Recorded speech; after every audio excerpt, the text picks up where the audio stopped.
também, que era o batismo do Espírito Santo e que é o batismo do Espírito Santo. É a mediunidade. Ele impôs as mãos e os 12 se transformaram naquele instante médio. Doutor João, então, retomando a sua linha de pensamento sobre o fato da necessidade da pessoa conhecer para acreditar, ver para acreditar, não é? Então, a doutrina espírita, ela mostra claramente, ou melhor, ela desvenda, porque como toda lei universal, como toda lei, um L maiúsculo, não a lei dos homens, mas a lei de Deus, ou seja, as leis naturais, tudo já existe. Basta simplesmente descortinarmos, descobrirmos, interpretarmos, normatizarmos aquilo que nós estamos encontrando. Assim, nós falamos, o que são as leis naturais? As leis naturais se dividem em físicas e morais. A lei que rege a interpretação de uma dimensão a outra é chamada mediunidade, a capacidade que é dada ao homem.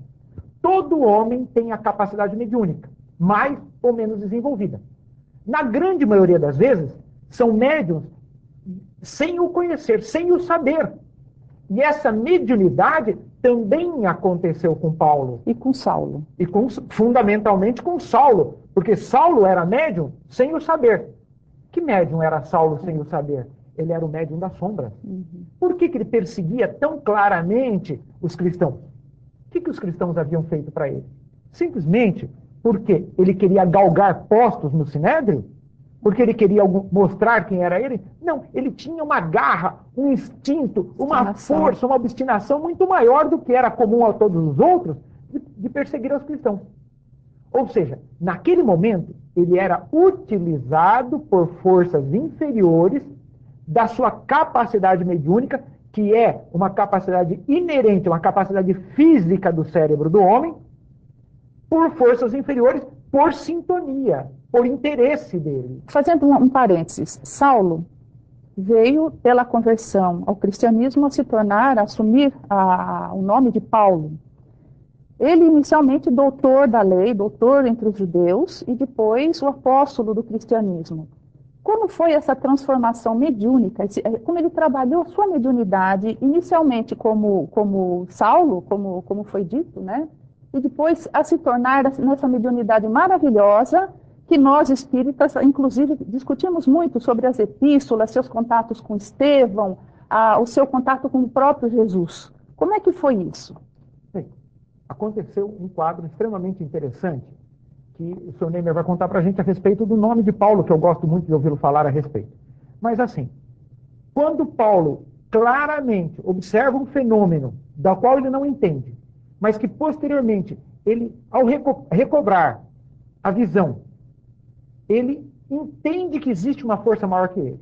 E dentro da entidade que ele carrega, ele cede à realidade e, sem qualquer paixão, ele abandona toda a sua vida passada e parte para uma nova condição.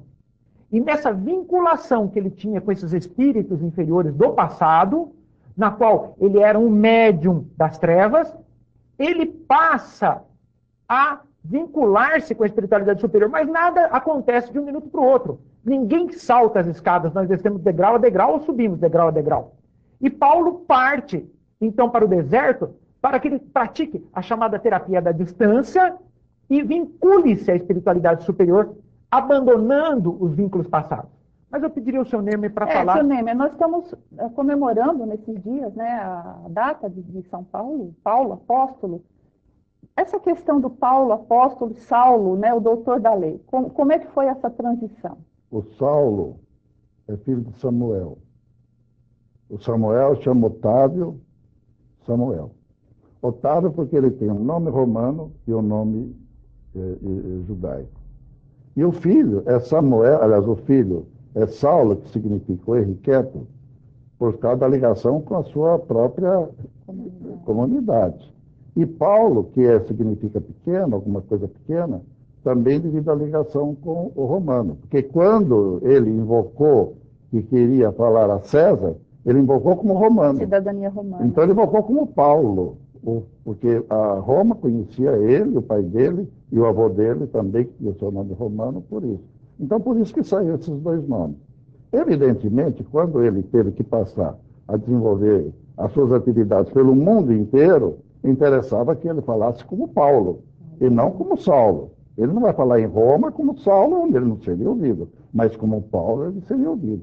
Então é daí que surge a utilização do nome de origem. Por sua vez, é bom lembrar, tem uma curiosidade, que eles adquiriram o nome por causa da Cleópatra. Por causa de Cleópatra. É uma história interessante, muito interessante, mas fica para outro programa, quando a gente tenha tempo de falar. Porque... lembrar muito claramente o livro Paulo Estevam. Eu ia falar do livro Paulo Estevam, que, segundo Chico Xavier, de toda a sua obra, com os espíritos que vieram trazendo mensagens e livros, de todos os livros, esse é o mais especial de todos, e nós convidamos os nossos espectadores para lerem, e vão se emocionar muito, principalmente nessa época que nós estamos comemorando a data desse espírito maravilhoso que foi Paulo. Então nós voltamos numa próxima oportunidade. Até lá. Vamos a um breve intervalo e voltamos em seguida.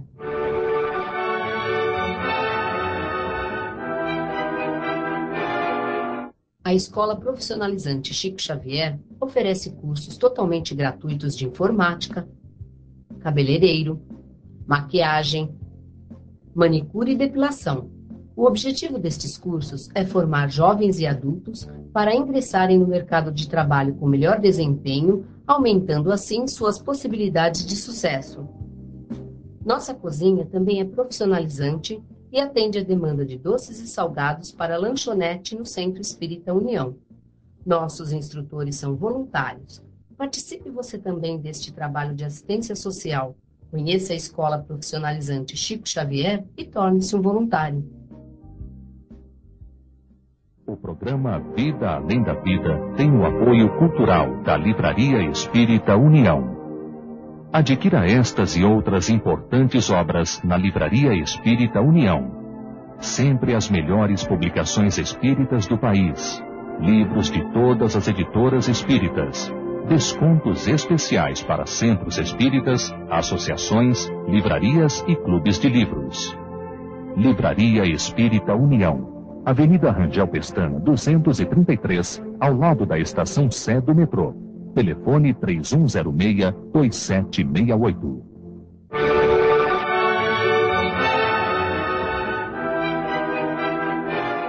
O programa Vida Além da Vida tem apoio da Livraria Cultura Espírita União, situada Avenida Rangel Pestana, 233. Vamos ao momento literário, diretamente da livraria. Amigos do programa Vida Além da Vida, no nosso momento literário espírita de hoje temos uma dica muito especial. Primeiro porque estamos gravando aqui direto da nossa casa, do Centro Espírita União, num momento de muita festa. E segundo, porque trouxemos para o programa de hoje falar de uma personagem muito querida e muito importante para o movimento espírita no Brasil, Ivone Pereira. Importante não só pela sua mediunidade, pelos trabalhos que deixou, mas principalmente pelo seu exemplo de vida. O primeiro livro que escolhemos para hoje é Nas Telas do Infinito. E esse livro está dividido em duas partes. Na primeira parte, Ivone Pereira psicografa o Dr. Bezerra de Menezes, numa história chamada Uma História Triste, que conta as passagens da jovem Palmira, jovem pobre do Rio de Janeiro, do século XIX, que não tendo preparo para suportar as dificuldades da sua vida difícil, abandona tudo e entrega-se à vida material, aos prazeres da vida. O plano material foi muito mais importante para ela do que continuar a sua tarefa ao lado da sua família, da sua mãe e de todos os seus irmãos a quem ela tinha que ajudar no sustento. Mas o plano espiritual dá a ela a oportunidade de se regenerar, dá a ela a oportunidade de voltar a conviver numa família simples, humilde, e aí sim colocar em prática a boa vontade, colocar em prática o amor, colocar em prática tudo aquilo que era importante para ela no seu crescimento espiritual e moral. A história de Palmira é uma história que acontece no dia a dia com muitas das nossas jovens que também não preparadas acabam se entregando aos prazeres da vida material.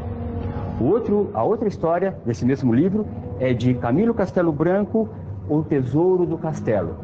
Essa história acontece em Portugal no ano de 1640 e mostra como é importante o amor e a bondade quando alguém quer se reerguer, quando alguém quer crescer moral e espiritualmente.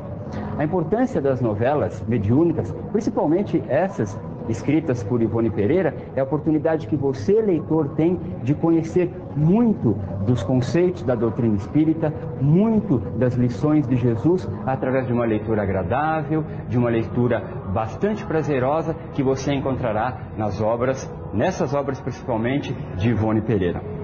O segundo livro que escolhemos para hoje é de Chico Xavier, União em Jesus.